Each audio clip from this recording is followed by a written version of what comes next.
Good afternoon. We're tracking a severe thunderstorm warned storm in northeastern KELOLAND capable of producing 80-mile-an-hour wind gusts. So if you are in the path of this storm, please get inside and take shelter immediately. We are keeping an eye on the rest of eastern KELOLAND with the risk of severe weather for the rest of your afternoon. We'll take another look at these storms in just a little bit as we begin midday in KELOLAND. Live from KELOLAND Media Group, midday in KELOLAND. Heading to college thanks to livestock. How one Ree-Heights student secured a full-ride scholarship coming up. Plus an update on the Israel-Hamas war, including a commander's death in an airstrike. Good afternoon. We also have details on a vehicular homicide investigation involving a pickup and a motorcycle. We'll get to those stories in a moment, but first, we're following developing weather this midday. While we're looking at sunshine right now in Sioux Falls, there is a chance of severe storms as we move through the day. So let's head now to the Storm Center with meteorologist Megan Chatta for the latest on what we're seeing. And it looks like there's some notable activity, Megan, up in northeastern South Dakota. We are tracking that line of thunderstorms in northeastern KELOLAND capable of producing 80-mile-an-hour wind gusts, some pockets of heavy rain as well. This system is moving to the northeast as we go through today. Right now, just moving through Waubay, Britton, into the Sisseton, Wilmot, and even Millbank areas just north of Watertown. And if we take a look outside of that area, few thunder showers just to the north of Mobridge and down in south central KELOLAND starting to build up as well. Now we're going to keep an eye on everything here in the Storm Center because we do have that level 3 out of 5 risk of severe weather as we head through the rest of today in a majority of eastern KELOLAND there in orange. Those very strong winds, large hail, even an isolated tornado is possible as we head through the rest of today. Those high temperatures since midnight, anywhere from the upper 70s to low 90s. And that hot, humid air we have in eastern KELOLAND is going to fuel these storms as they get going. We do have some stronger winds right now in southwestern South Dakota. There's some very strong winds recorded with those thunderstorms in northeastern KELOLAND. Some of those reports have been coming in at 75 miles an hour. Here's a look at some of those wind gusts in the past hour. Still strongest in southwestern South Dakota unless you were under one of those thunderstorms. So like I said, we'll keep an eye on those thunderstorms as we head through the rest of today. 91 are high Sioux Falls, 88 in Aberdeen, 87 in Pierre, and 89 in Rapid City.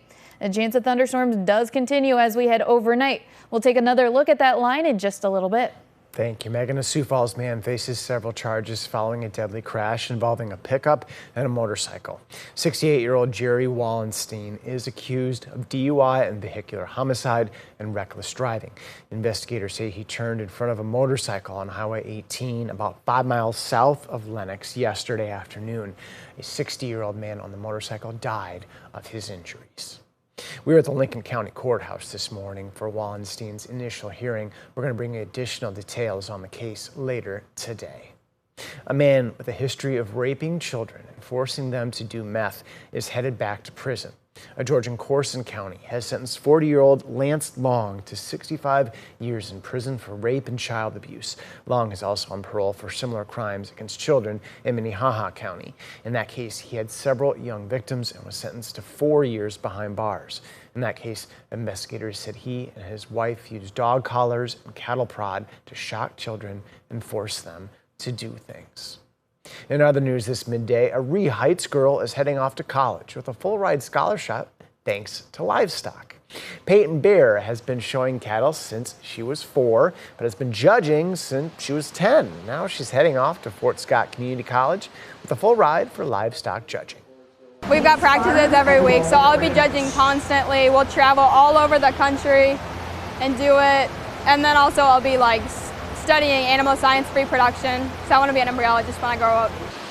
And tonight on KELOLAND, we're going to hear about her journey in 4-H and FFA, as well as talking to her and her mom about how she's gotten to this point in life. In international developments, the supreme leader of Iran has vowed revenge against Israel after Hamas's top political leader was killed in an airstrike in Tehran early on Wednesday. It comes on the heels of another major assassination, a top Hezbollah commander in Lebanon. Michael George reports. Ismail Haniyeh, the leader of Hamas's political wing, was killed in Iran after attending the inauguration of the country's new president. Ismail Haniyeh. Iranian state TV blamed Israel for the pre-dawn airstrike. Haniyeh was one of the chief negotiators in the talks to get a ceasefire in Gaza and release of the hostages.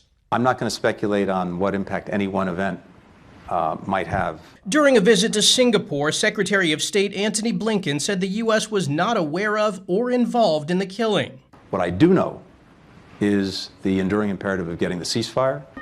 The assassination comes shortly after Israel killed a top Hezbollah commander in Lebanon in a strike that also killed 4 others, including 2 children.